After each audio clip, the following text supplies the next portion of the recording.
Um, by the time a century is gone, this message is spread all over the country or maybe in that land. Okay, this is how the issue of crucifixion came about.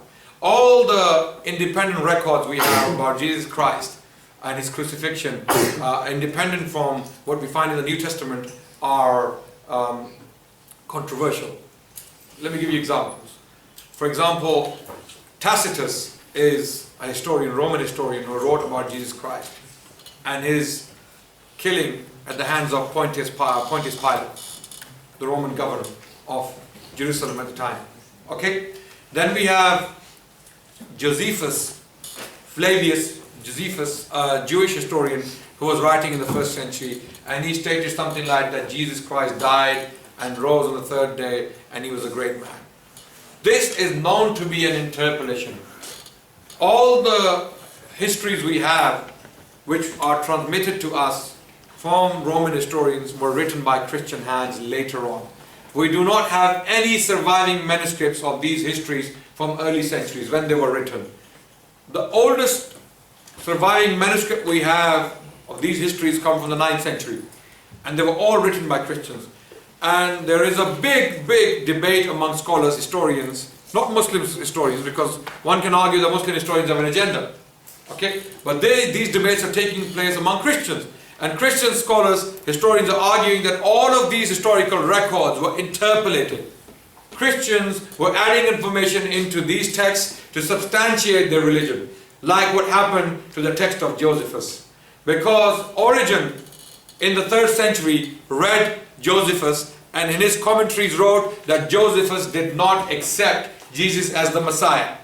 But the text of Josephus, which is available to us today, states that he was so-called Messiah.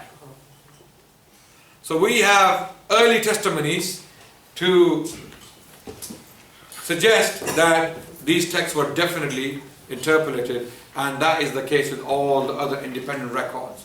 So we don't know whether these texts are authentically written or whether Tacitus actually wrote that he was crucified or killed or not. Okay? We have two sources now in front of us. Okay? One source is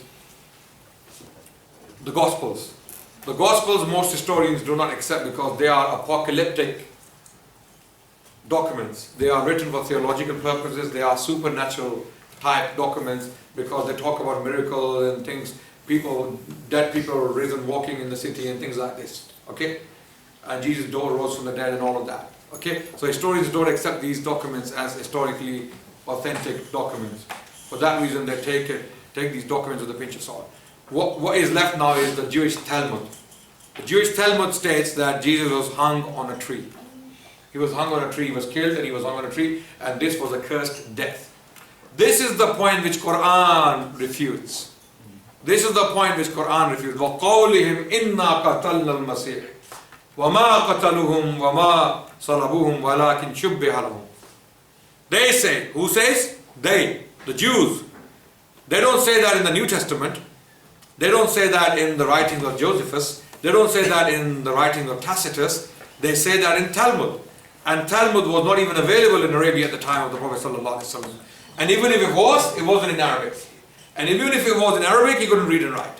This is a fact which is confirmed by all modern historians, that Muhammad did not know how to read and write. Because that is in the Quran, the fact is in the Quran. النبي الأمي يجدونه مكتوبا عندهم في التوراة والإنجيل. Chapter 7, verse 157 of the Quran is clearly stated that he was an illiterate, unlettered prophet.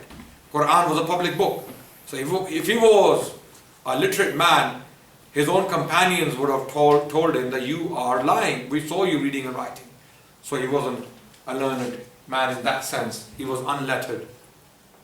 So now, how did he know that Jews claimed this? Was he reading their scriptures? No, he wasn't. It was revealed to him that Jews claimed this in their books, that we killed him. We killed the Messiah, the messenger of God, mocking him. Inna qatalna al-Masih, Rasulullah, we killed him. Allah says, God says, confirms and rebukes them and refutes them by saying, وَمَا قَتَلُهُمْ وَمَا صَلَبُوهُمْ وَلَكِنْ شُبِّهَ لَهُمْ. He was killed not, he was crucified not, rather it appeared to them so. This is what they thought happened. Because the early reports, early followers were saying he was crucified. He was crucified. So there is no, historically, as far as history is concerned, the historians are looking at the records, and Talmud is saying it, Tacitus is saying it, and the Gospel is saying it. So they say, okay, if all the sources are saying one thing, what's the point of saying otherwise? They don't have any other reasons to reject it. The Quran, again, they don't accept the Quran as a historical document because it's again an apocalyptic, it's a religious text, cannot be taken as history. Okay? So historians, based on those records, early records, whoever wrote them, were talking about that this is how he was crucified. However, there's an interesting point to be noted here. When we look at other surviving Gospels, the issue of crucifixion and his resurrection is not even mentioned.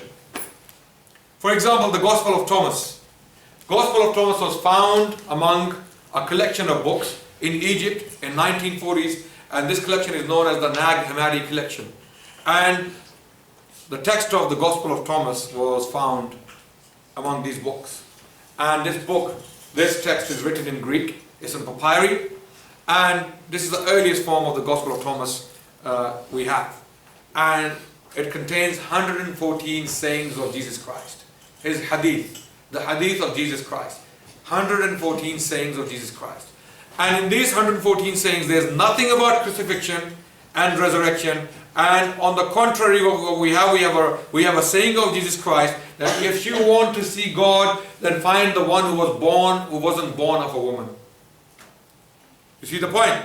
If you want to meet God, if you want to see God, then find the one who wasn't born of a woman. In other words, Jesus was not God according to the Gospel of Thomas because he was born of a woman. So what we find in other documents is that there is no mention of crucifixion and resurrection. So these four Gospels were specifically written for theological purposes to suit one doctrine, and that was the doctrine of Paul. Paul came up with this idea. He forwarded this idea of crucifixion and resurrection and made it the central point in Christianity, that if you believe in it, you will be saved. Okay? You will be saved. So I hope that answers your question. Okay, we have a question from one of the brothers or sisters, I don't know, it's written here. Yeah. What book do you recommend us to read regarding the history of Jesus, peace be upon him, for Muslims and non-Muslims, and English and Arabic?